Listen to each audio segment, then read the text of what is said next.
Hey everybody, this is Maxine with my Trumpology Report for January 2018. And we've got a lot going on. First of all, for everybody, all of us are going to be experiencing the full moon on the 1st of January, the new moon on the 16th of January, and the lunar eclipse on the 31st of January. If you are ready for your own personal forecast for the coming year, and the beginning of the year is a very important time in which to do that, because this gives you your roadmap, your astrological roadmap for the coming year. I'm offering a New Year's special. Just go to my website, MaxineTaylor.com, and I will send you on video your own personal forecast for the coming year.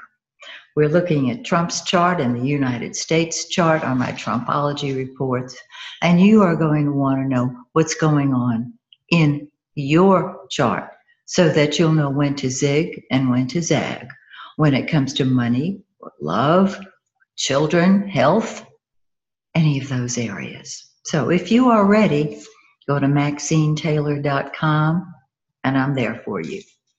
So let's talk about Trump for January of 2018.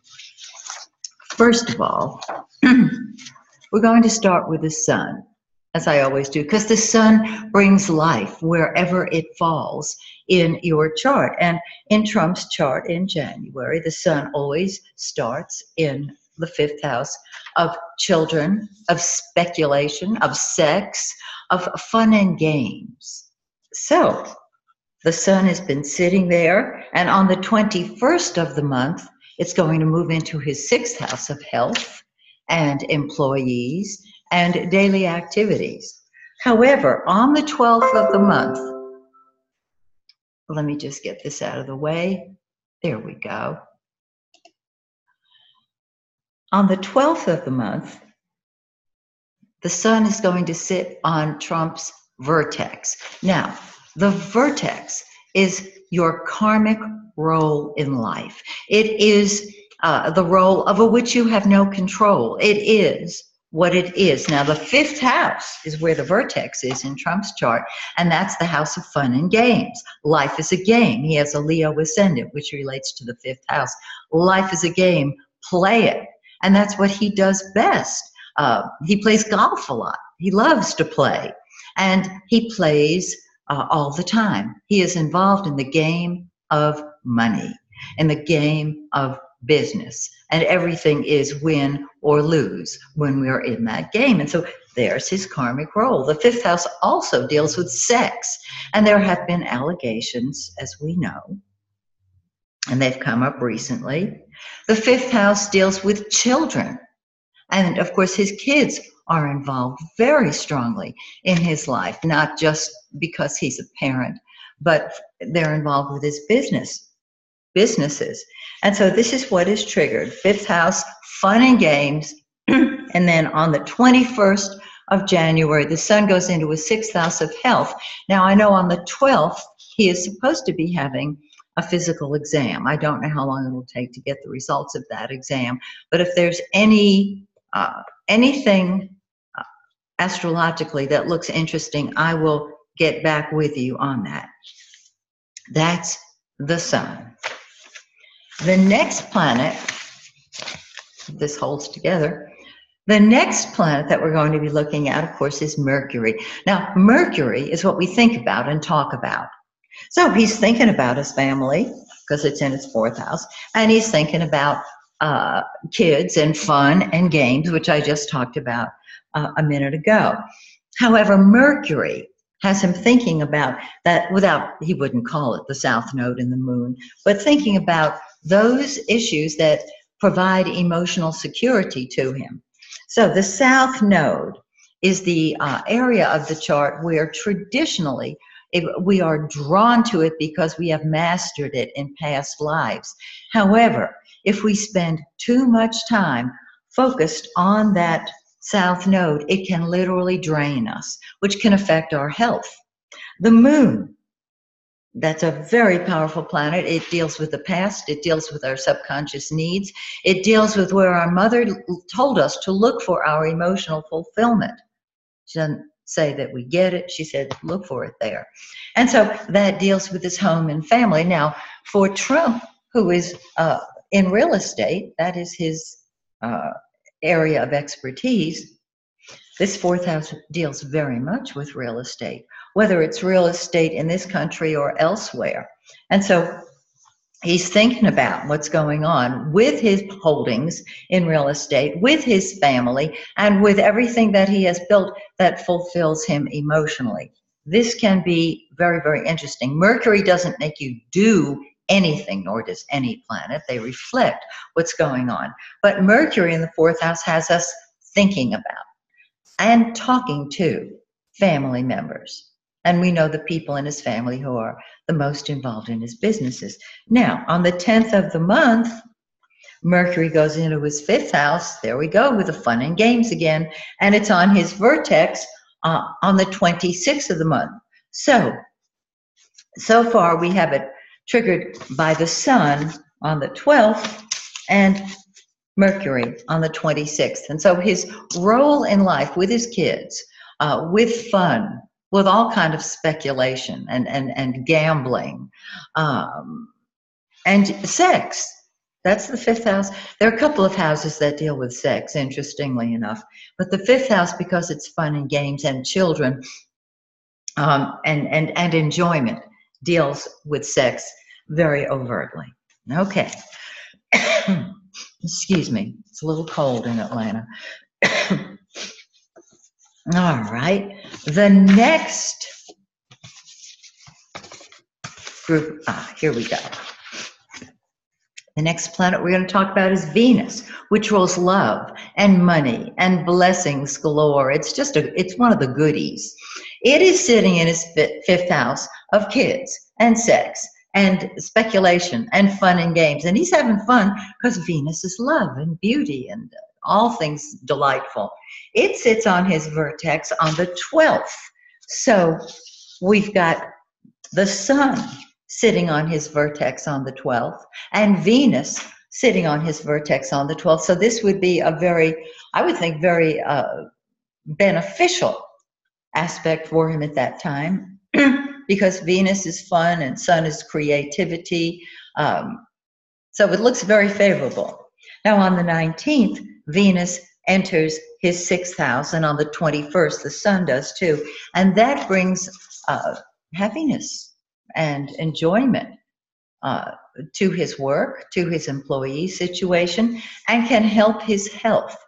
So let's say on the 12th, he has his medical exam. And it's not perhaps what he would want it to be. I don't know that he would say that. But it will improve, or at least it can improve, after the 19th. Although Venus can be the good life, and that can mean indulgence. So I'm going to back off on that and say we'll have to wait and see if we are shown what is going on with his work and his health. It may very well be that with Venus in his sixth house, he acquires some employees who he really likes, who bring blessings and happiness to his world. Now, we want to look at Mars. Mars is action, it's energy, and it's been in his third house of communication. And I had mentioned to you over the months that when Mars is in his third house, he's really going to shoot from the hip. He's really going to be doing talking. And some of you said, well, he's always talking. And I agree.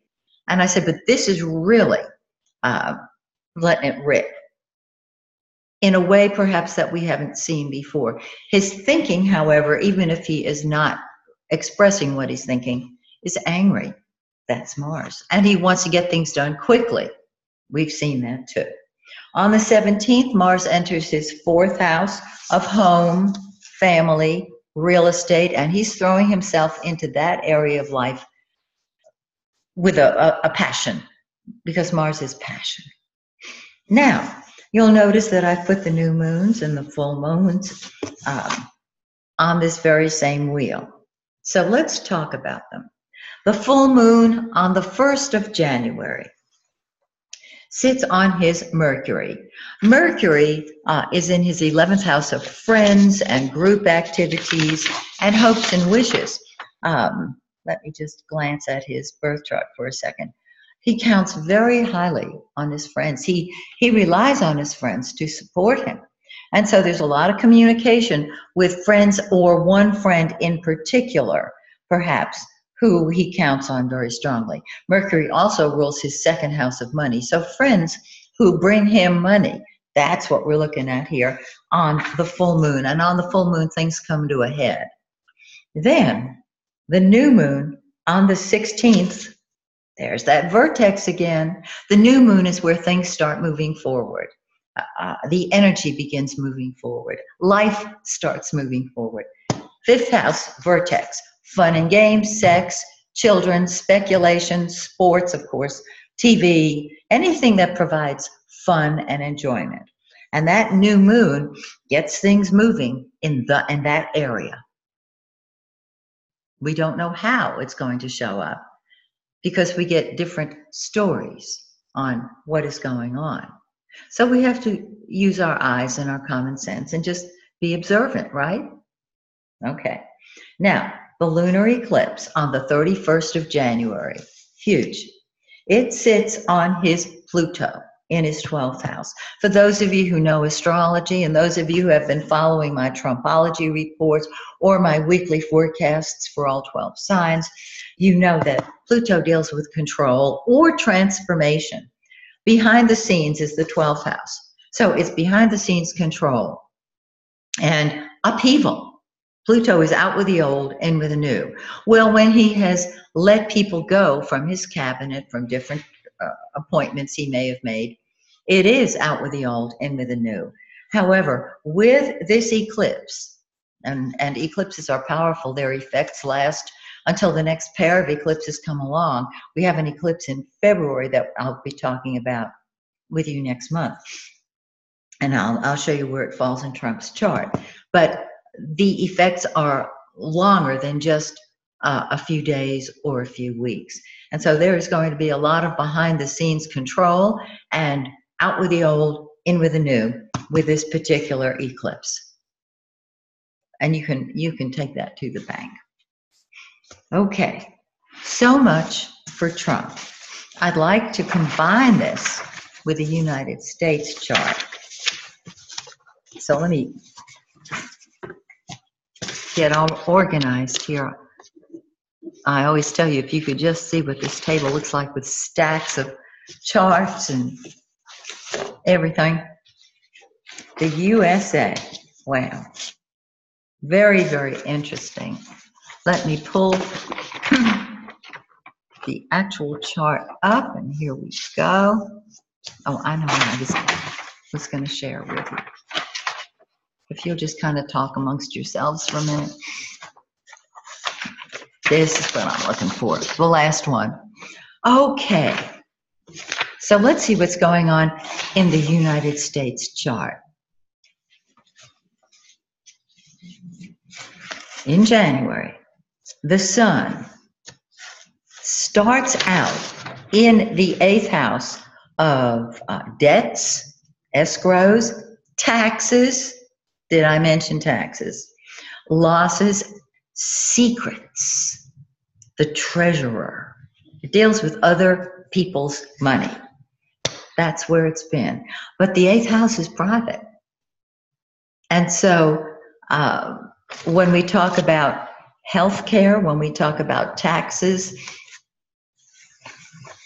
well, not so much health care, but anything that we want secret, the 8th house is where there's a real good chance we'll see the indications of what's going on. Now, on the 11th of January, the sun enters the 9th house.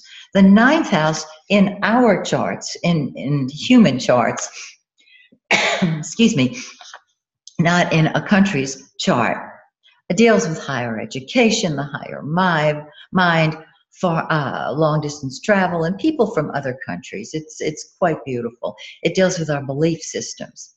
In a country's chart, it deals with the upper courts, foreign travel, higher education, religion, advertising, science, insurance, the Supreme Court, the philosophy of the people, world trade, and universities. So let's just narrow that down and say anything dealing with foreign people or foreign countries. That is the sun in the ninth house. It opens the door for more communication, more transportation, more correspondence. In this case, it would be texting. Okay. On the 17th of January, the sun sits on Pluto. Now, Pluto showed up in Trump's chart with the eclipse on the 31st. So we'll get to this in a second.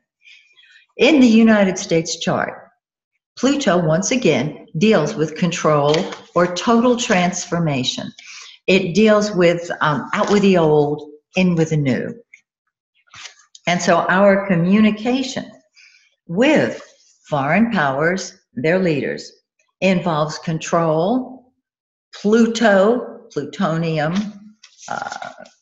nuclear issues deal with Pluto and Uranus, uranium, and the South Node. The South Node is not as detrimental as many astrology books would have you believe. The South Node is what we have mastered in past lives, and so we're instinctively drawn to it. If we spend too much time where it is in the chart, it can drain us. And so this deals with the United States. If it were a person, this would be recontacting perhaps and shining the light, the sun, on communication and correspondence and even transportation. I'm thinking of Cuba. You know, the door has been open for communication, and it could expand, can open even wider. But this deals with any foreign power. And there is control involved, and all or nothing is the tone with Pluto. And so it's very important on the 17th through the 27th that our country feel as if it is in control, because it can be all or nothing. I don't get that it would come to that, but we could go right to the wall, right to the wire with our international communication. Okay. You get what I'm saying. Now, let's look at Mercury. Well, we start off in the 7th house of our open enemies. We're talking with them. We're communicating with them. The 7th house, of course, deals with the public. It deals with international affairs, with war, with lawsuits, with the law itself, lawyers, with politics, and the lower courts, marriage and divorce as well. And I throw all of that in because so many things have been changed that were already established in our country that I want to throw everything out to you because we just don't know how it is going to manifest in the hands of the current administration. Some people love it. Some people hate it. You can see where it's very important that I give you everything so that you can think about it and just watch it unfold on your favorite channel in the news. Now, on the 11th, it's a big day because the 11th was triggered several times, and it will be again. Mercury goes into the 8th house of other people's money, of taxes, of secrets, of sex, of death. And so there's a lot of investigation going on during this time because it's the 8th house of secrets. On the 25th, Mercury enters the 9th house, and it too sits on Pluto. Out with the old, in with the new. Transformation or control. The 29th is when it sits on Pluto. Now remember that we have an eclipse on the 31st. So I'll get to that in just a minute. And remember, in Trump's chart, I'm going to add something in Trump's chart in a minute that I wanted to include as a kind of a PS. Oh, I know where it was. Here we go.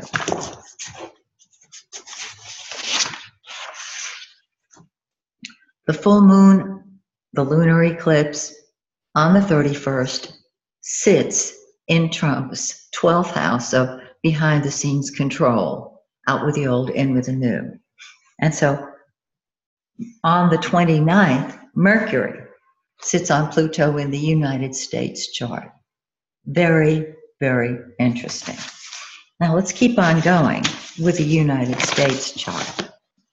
Venus, which deals with love and beauty, is sitting in the 8th house of sex, of blessing joint finances, other people's money. This can be very helpful.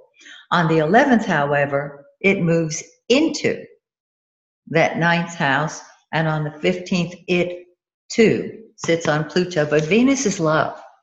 And so this can provide good relationships, yay, with our foreign neighbors, with travel, the upper courts. And there have been many issues about planes and trains having accidents, being involved in wrecks. This would probably be the time that we have an opportunity to resolve that. Now, on the 29th of the month, Venus enters our 10th house. I'll give you more on this in February, but the 10th house is our public image. It rules the president as well. And so our public image is a very beautiful one. And you might say, well, is that because of Trump? Or is it because of the country? Well, we'll have to wait and see. Because in February, Venus will be on the moon. And the moon indicates the public. It indicates change. And Venus there is a loving change, a positive change. So with Venus up at the very top of the United States chart at the end of the month, this helps our public image. And we need help with our public image. And we're going to get help with our public image. Isn't this just perfect? Now, Mars and Jupiter are both in the United States 6th house of work and health and service. And I'm going to give you the lunations in a minute, the full moons and the new moon. The 6th house in the United States chart deals with the military, with health, with jobs, pets, food, police and fire. And so Jupiter expands, Mars fights. And so there is probably going to be a lot of anger. Well, there has been from the working people who are upset with their taxes, with potential changes to health, financial changes, which would trigger anger over the expense involved. Civil servants, every civil servant, no matter what area they're in. This is the area where there's anger, and Jupiter is a lot of anger. And I want to mention something that has nothing to do right now with either chart. Many of you know that the planet Jupiter, which is the great benefic, it's expansion. Wherever it is, it makes things bigger and larger.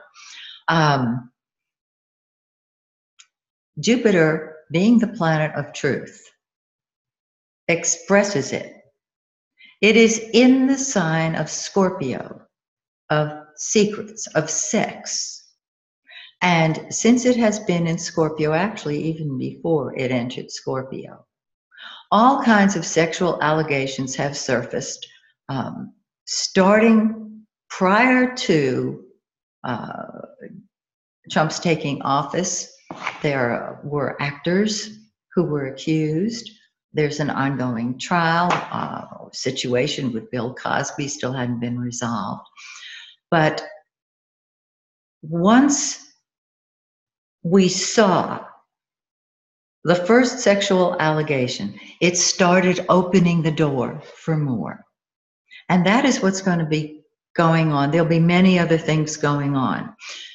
Scorpio with secrets. And of course, Mueller has this committee, this fact-finding investigative committee, which is looking into collusion with Russia. And lots of other secrets are surfacing. This is Jupiter in Scorpio. It is the ideal time, the most predictable time for all of these secrets to come to life, whether they are sexual, financial, political, doesn't matter. They will surface. So that's what's going on. Now, where was I? Ah, yes. Let's look at the new moon and the full moon. Full moons, I should say. On January 1st, we in the United States chart, we have an eclipse and it falls on our north node in the third house. The third house is communication. It's short distance travel. It's the news. It's reporters. And there's the north node. I love the fact that it's in the third house because our news people, our anchors and our reporters and our photographers and our investigators are, this is designed to keep the public informed on what's going on in government. And the north node there indicates that things that are shared, and I don't mean every word, but they're positive. We'll have good news. And I've been very impressed with the way the news media has been reporting things. Congratulations to everyone. So it deals with public opinion. Third house deals with public opinion, traffic and travel. We'll get to the bottom of those crashes. Books, newspapers, neighborhoods, school matters, and public transportation. So this, excuse me. That's the eclipse on the 31st. I did it last first. So that's what's going to be coming to a head more and more as we move through the next few months, because eclipses, the effects of an eclipse are much longer. I'll go over this again. I was really drawn to this, so there's got to be a good reason for it. Let me go with the first full moon on the 1st. It sits in our second house of money, and it sits on our Jupiter and Venus. This is very helpful for our income. It's our finances, our banks, escrow, commerce, and trade. This is the full moon on January 1st. The new moon on the 16th, sitting on Pluto. That's what we've been talking about. The fact that Pluto, all or nothing, control or transformation. This can bring about new foreign policy very clearly. And this is on the 16th, and that's when things start moving forward for the United States in the area of foreign communications. Now, back to what I just mentioned to you. The 31st, the eclipse. The news is going, the anchors, the reporters, the photographers, and everybody on the planet has a cell phone with a camera in it. So we are all news people and photographers. The news looks very favorable, very positive. And so if there's been confusion, I'm hoping that because that beautiful north node is sitting in the third house, that the news media will be very successful at sharing the information that they have unearthed.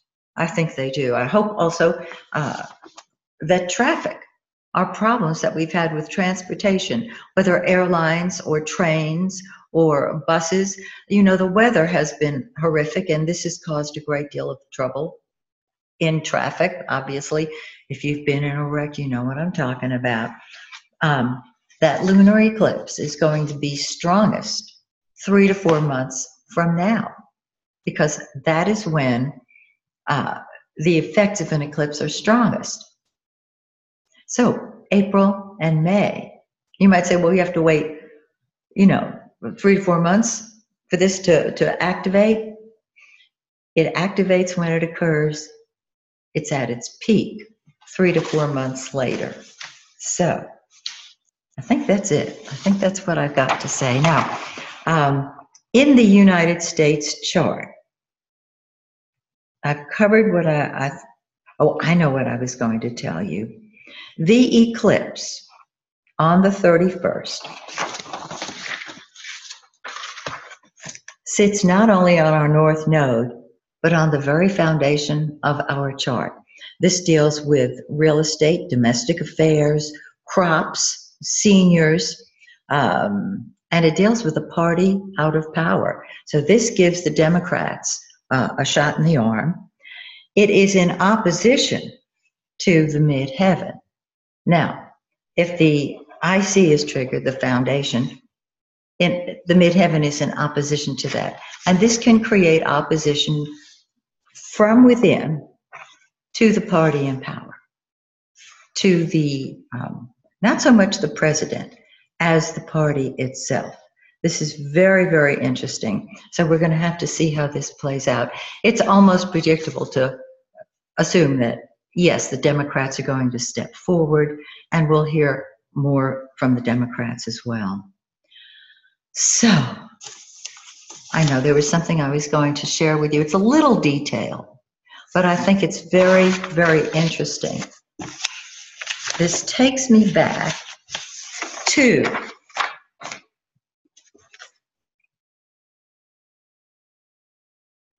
the new moon on the 16th. Remember, we talked about the fact that the new moon, when things begin in Trump's chart, is sitting on his vertex. Seems like that vertex is being hit left, right, up, down, everywhere. And so his role in life is changing. And I didn't put this up here, but when we have anything triggering the vertex, it opposes the anti-vertex. If the vertex is that point over which we have no control, the anti-vertex is that point over which we do have control.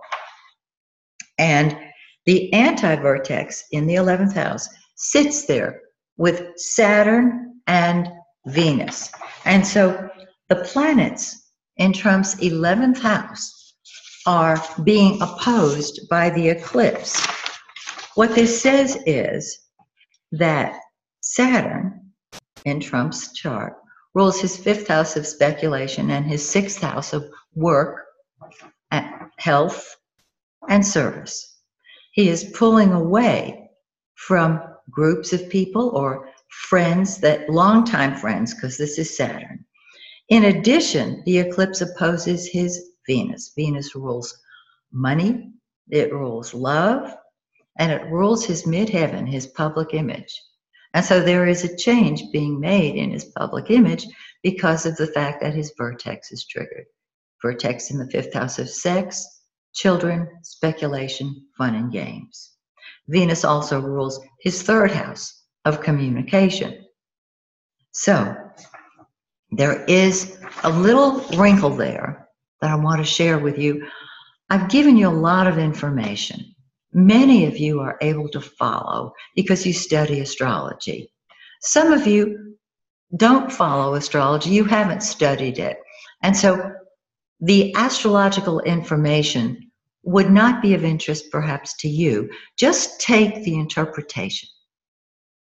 I offer the astrological interpretation, the astrological explanation, to those who are students of astrology and are saying, well, I wonder how she came to that conclusion. And that's why I share it. And to give astrology credibility. So, what a month. Once again, I'll be doing this every single month. I hope you're finding it helpful. Many of you have said that you're enjoying it. I'm so glad. So, Happy, happy new year to all of us. May 2018 be a wonderful year for you and yours, no matter where you live. And as always, may the stars shine brightly on you and yours.